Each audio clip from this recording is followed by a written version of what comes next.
Shanghai, once a hub for traditional Chinese martial arts, is now connecting to the world. Historical European martial arts meets Chinese traditional martial arts here, learning from one another. Historical medieval battles become a sport fueled by passion. Now, let's get Kung Fu wise.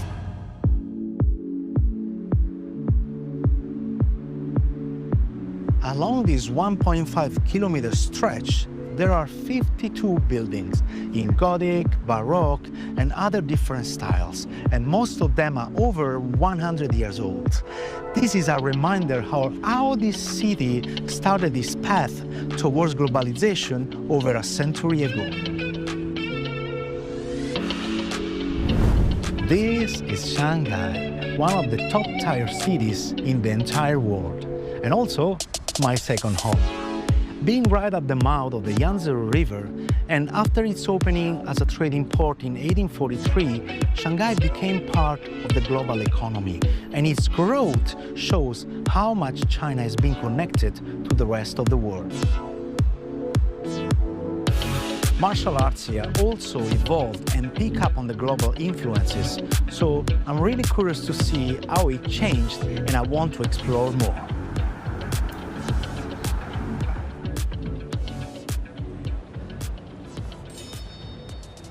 Oh, it's here. Today I'm going to visit a martial art with a long history and strong tradition, tracing back directly to Europe. And it's so awesome to see so many Chinese getting into it nowadays. And we are going to visit Master Yuan, which is one of the first to get deep into it. Yuan Wenyan, head of the Shanghai Yunsun Martial Art Research Association, has been practicing HEMA for over 10 years. Master Yuan. Hi, Hello, hello. Hi. Nice to see you here. Hey, nice to see you. Wow, so what you guys practicing nowadays? We are practicing longsword today. Okay, cool, cool. So you have two different weapons, like two different styles, or? We use same weapon, but we different style. He is German style, and I am Italian style. Yeah. Hey, I know you are Italian.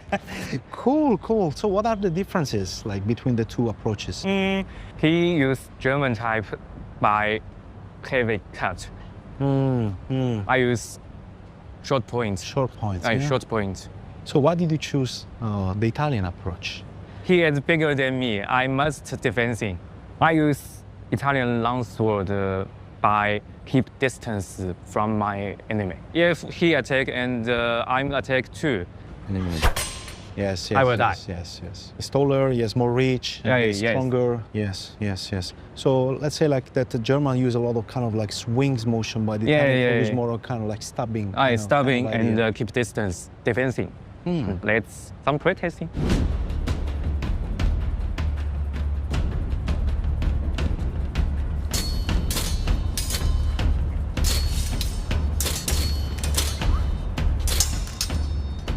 So you see, in Italian tradition, we have those kind of 4 basic positions. So this is the first one, the second one, which is towards the side.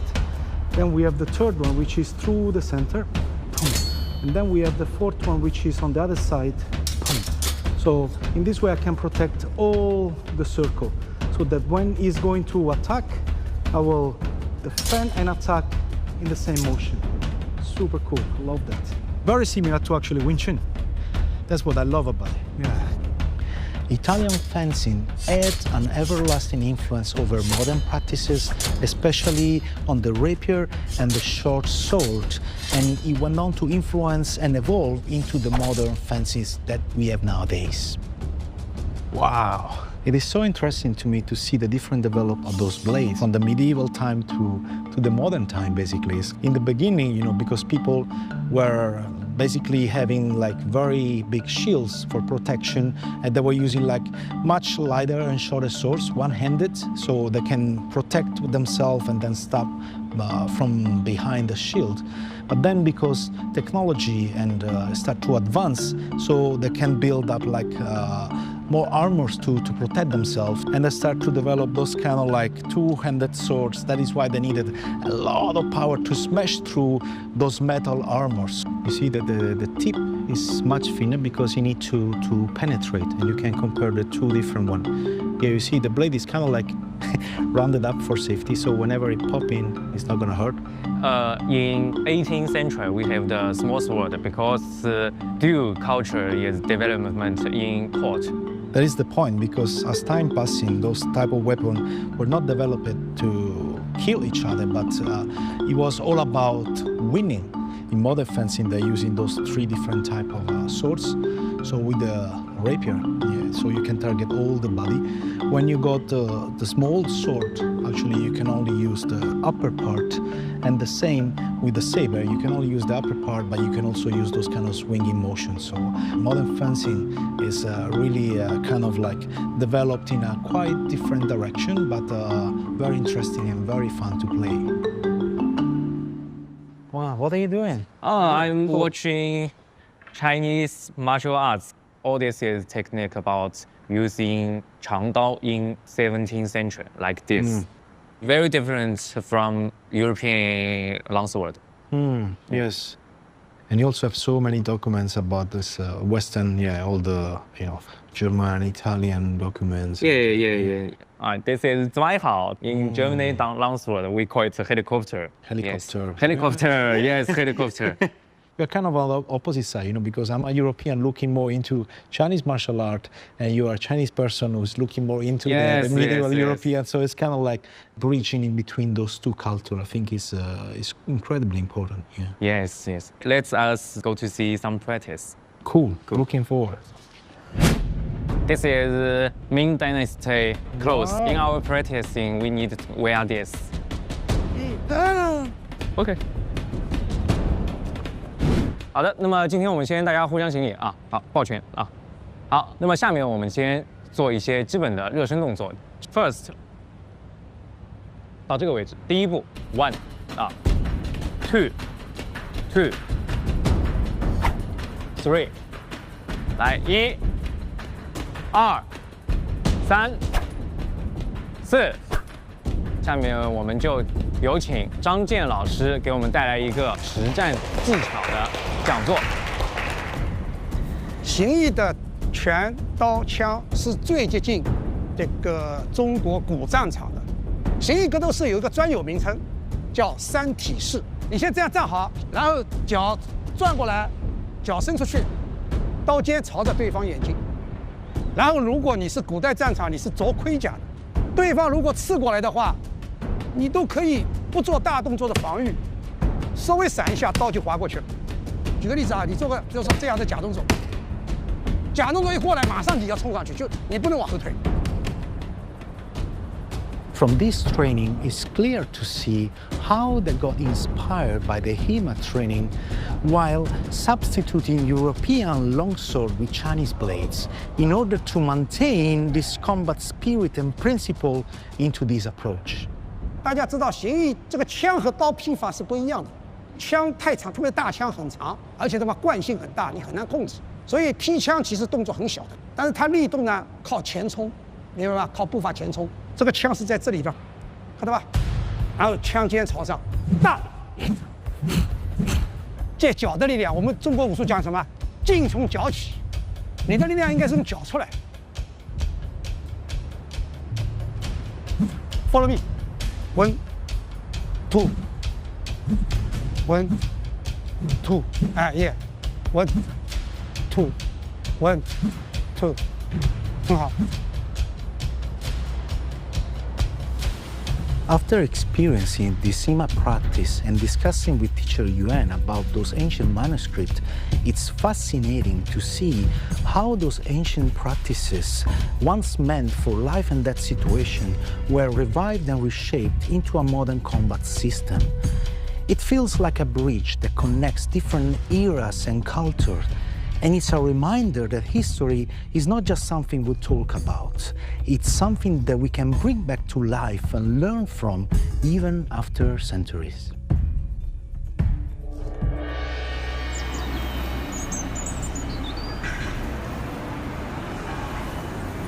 Miserere, misero me, però brindo alla vita.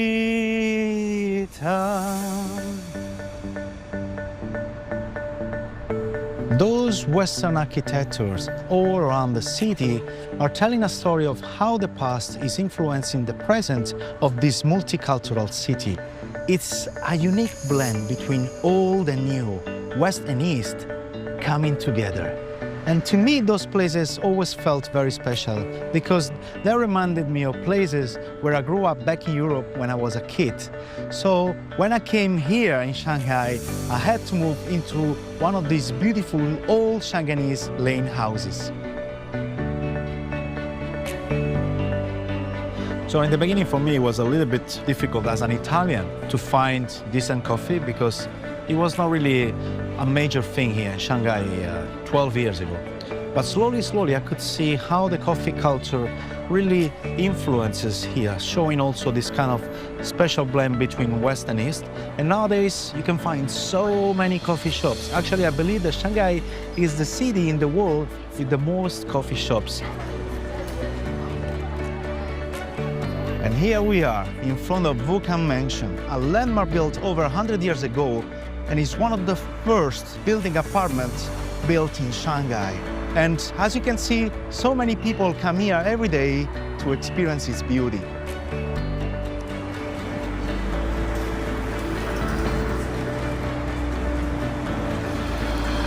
Since I'm here in Shanghai, I really need to go to visit the school of one of the most popular masters here in China.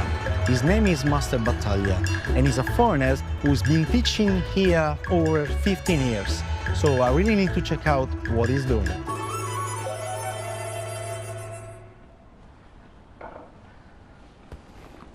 Wow.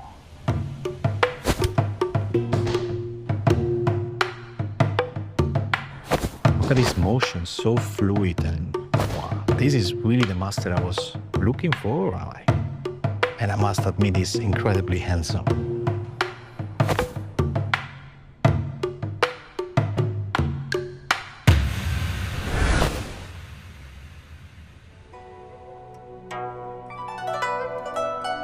And then lift it a little bit, yeah? Yes, So that is this. go back a little bit, yes. Good. Bai Sifu truly loved Chinese culture. He's learning Chinese and calligraphy through his wife, and together they're translating some of those old Kung Fu books to bring back some of those principles to Europe. And his wife, not disrespect, but is truly my type.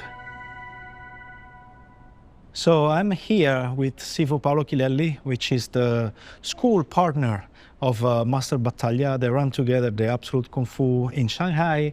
So let's dig out a little bit. How are things going here? Nice question. Honestly, really, he opened the school, and I take part in this project later. When from Wing Chun become, we want to expand this area, really something else. You have not only one style, but all the Kung Fu is a family. And Shanghai is a place where also the foreigner can come here and teach Kung Fu. Right? Wow. Yeah. But if you imagine, it's also the place where there is a lot of Chinese and the pizza school. So why not? The best Kung Fu. Also coffee is pretty good. Oh, of course, yes, the coffee. Yeah. It's very multicultural. Yes, very multicultural. A lot of opportunities. Right? Exactly. And so this is the power of Shanghai.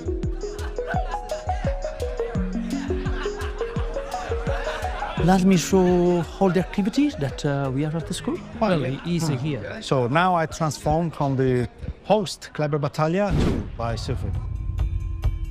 This is called 6-12, like a clock. You need to replace the punch. One goes into 6, the other one goes into 12. 6 to 12. You see this cycle? So in the moment that I'm reaching out, the punch is both protecting going under, but at the same time, when it comes above, it is also protecting on top. So the punch had to go and keep the pressure through the person. When I first met him back in 2011, I was curious about how an you know, a foreigner, Italian, can teach Kung Fu here in China? Martial art is more focused on the practical things. So the things that are more useful and that can actually be used in the real combat. He can translate those mysterious kind of concepts into a modern, like very easy to understand way.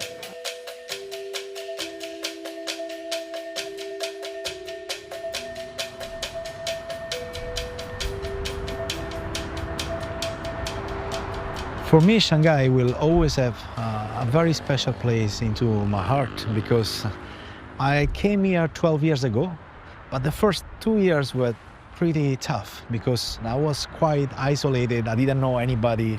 But luckily, after 2 years, I moved in Chanlelu, in the center of Shanghai. It's a really beautiful area with a lot of like trees and so many places that I discovered, and I met so many people. And especially I met other people doing other type of Kung Fu. And the place I was staying, it became a kind of a hub. And finally, we start to call it Battalia's Hostel, because all those different masters came over, stay at my place, and we compare, discuss different martial arts. And I will always have fond memories of that place.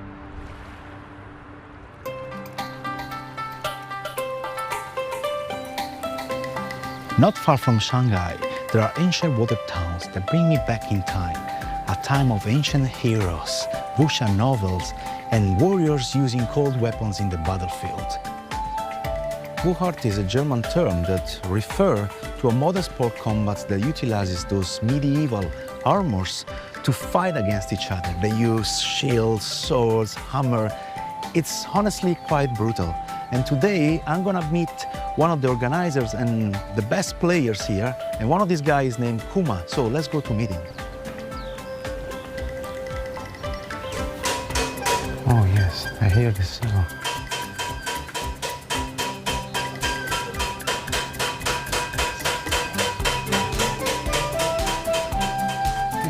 Hey, Kuma. Yeah, bye. Hey, my friend.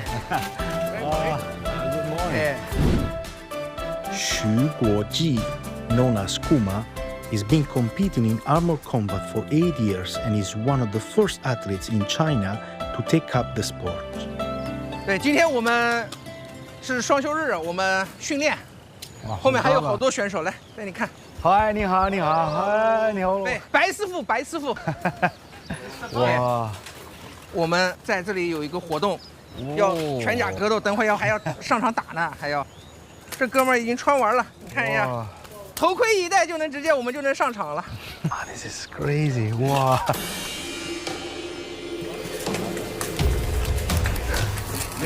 带好，这个就叫推骨气。你看一下这套，哇，这套是我们中国明朝时候 From 的 the Ming Dynasty. Wow. 明朝的盔甲。哇，然后这套给你穿，30公斤。哇 it's like 1/3 of my weight. Wow. 都是钢的。It makes you feel invincible inside this place. In order to wear those kind of armors, you need to be really, really strong. Yeah.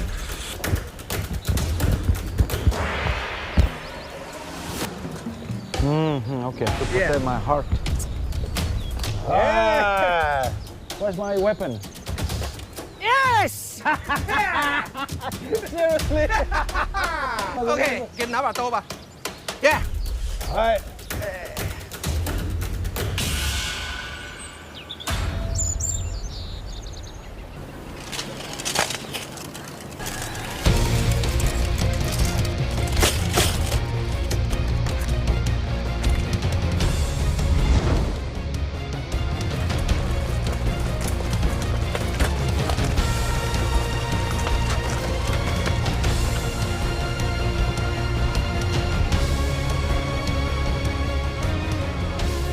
This isn't an ancient battlefield. This is a modern sport called historical medieval battlefield, better known by German name Wuhart, where the fighters go head-to-head into close combat wearing full protective armor. 说一下基本的原理，就是脚压在前，然后重心靠前，人要倾出去，人倾出去，对，然后盾牌不要横着，横着会把自己视线给遮住啊。这个手这样眼睛就能看出去了。手然后啊，可以。哎耶，耶，给他演示一下就知道了。耶，Ready， Fine， 耶，耶，收紧收紧，盾牌收紧，不要伸出去。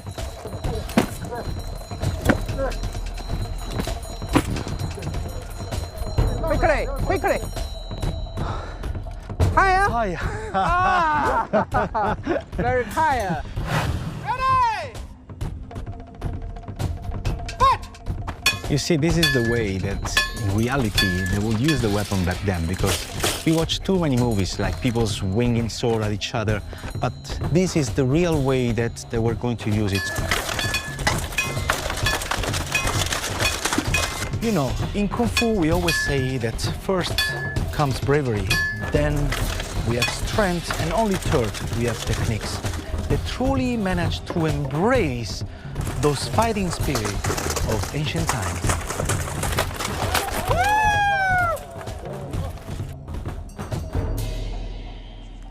Those guys are fierce and brave, and I love their slogan because it says, keep the war into the gaming's fans. So those guys might be there going at each other for 1 minute, but after that, they all go drinking together because their bond just gets stronger. That is the fighting spirit.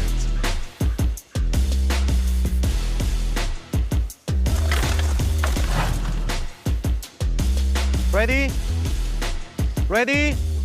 Yeah. Fight.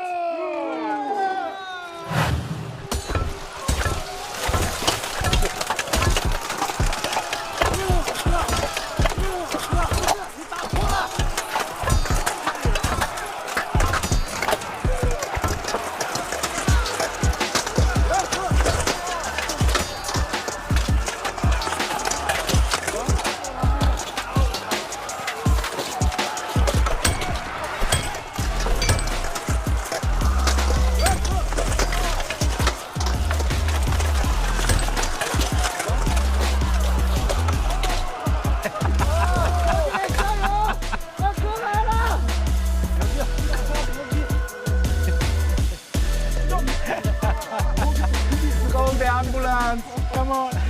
Wow. Those guys really go at each other. It's incredible. The amount of power they put into it. Wow.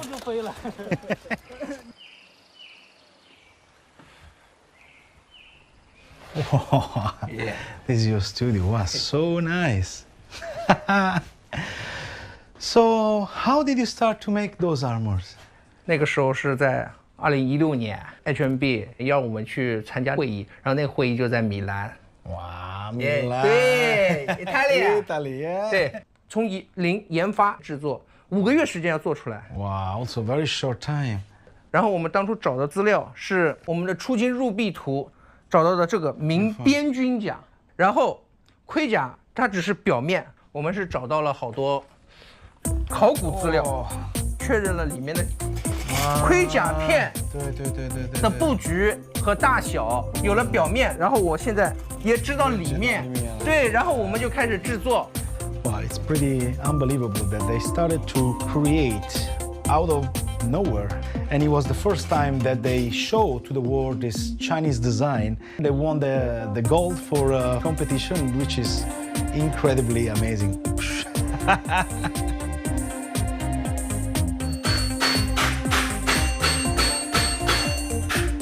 This is the full process. They have a full piece of metal, then they draw the outline they want with the size and the different kind of holes, and then they use a special machine to cut it, and they will shape it, slowly hammering it. 你这身是在你的老家罗马早期共和时代穿的，整体全部是以青铜为主，然后罗马时代在我们的中国是汉朝时，这是我们汉朝就一个亲王的甲，然后你看他这身就是中国这个时候已经是全面的铁质化了，整体胸口这一块，它是一片和一片叠在一起，整体保护住了你的主体内脏。 Wow, this is beautiful. The technology really developed because of the way that the back is shaped, because of the bones also, they have to interlace it in a different way. 这个是什么？这是我们的标准的就比赛赛用款的了，这件是已经是标准欧洲的14世纪、15世纪已经开始主流型的板甲衣了。在古代的时候是刀刺，我们的整场比赛是我们的比赛不允许刺，因为刺太危险，所以我们的盔甲是强化了对劈砍的防御。You see, this is all metal on the inside. But on the outside is all fulcrum. You see, also because of the rules of the modern sport, you see that is another example of how the armors need to adapt to the time, to the type of weapon, but also to the game's rules. Near Coma Training Center, there is this water town called Wuyuan. This place really reminds me of Venice, but with a typical Eastern flavor. This type of water town environment truly bring me back to my origin of Wing Chun, because those small boats, those alleys, truly work effectively for small motion like Wing Chun or Southern Kung Fu. But when it comes to Buhurt, you need really wide motion, and it's more suitable for those kind of like battlefield arenas or modern sport combat. So I'm about to join a cold weapon combat game, wearing a gear and a specially designed sword, spear, shield, and bow. The players are going to choose a role and join up into a team and play some battlefield action. And the main goal is to basically get those yellow cones and push it towards my team side. I can tell that's not gonna be really easy to do it. It's pretty cool, I love the tiger. Come on. Oos!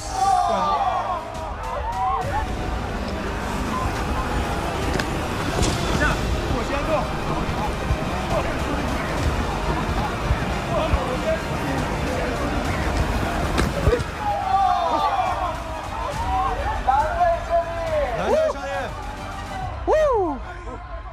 Oh wow, that was pretty intense, but super fun, actually really fun. Didn't expect that. And you know, it's really good to play in a team and experience those kind of like differences you can use with a shield, with a sword, and it's really entertaining. Martial arts began as a military skill for the battlefield in warfare. But then, as history moved forward and the world evolved, so did the martial arts. Nowadays, no matter in the East or the West, they are a tool used for self-defense, sport combat, or entertainment. And this journey back to Shanghai for me was truly important because it reminded me why I fell in love with martial arts in the first place, for the endless possibilities, its fighting spirits, and the way it constantly evolves, always offering something new to be discovered.